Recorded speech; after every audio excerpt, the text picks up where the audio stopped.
Oh, and there's James. Will you please? He's become more famous than me.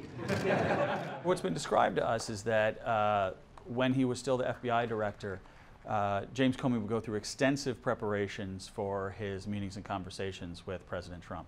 Specifically that he would do what one person described as a murder board, which is a term from academia about preparing for a really tough oral exam.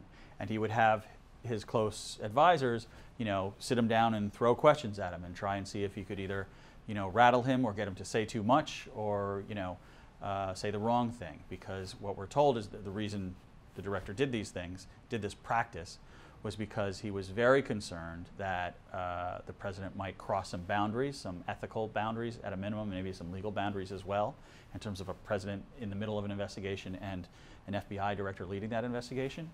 And so what we're told is that he really wanted to be sure that he did two things.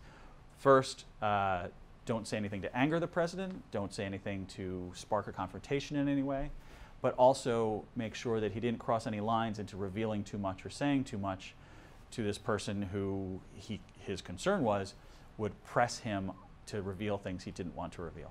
He didn't want a lot of people to know that these meetings were even happening, because he thought even the knowledge of the meetings could, influence people's opinions about the independence of the FBI, about his independence, about what the White House was doing. It was important to him that this remained limited to a very small group.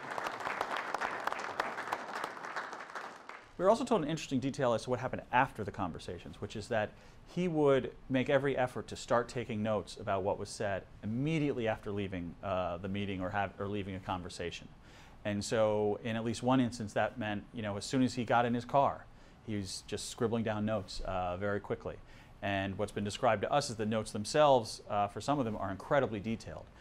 Exact quotes, lots of very particular accounting of the conversation. And I think the folks who are describing this to us, to be clear, are very much supportive of Director Comey and don't think he should have been fired. But as it's been described to us, it just shows the degree of sort of lawyerly preparation he put into this and the degree of lawyerly documentation that came out of these conversations.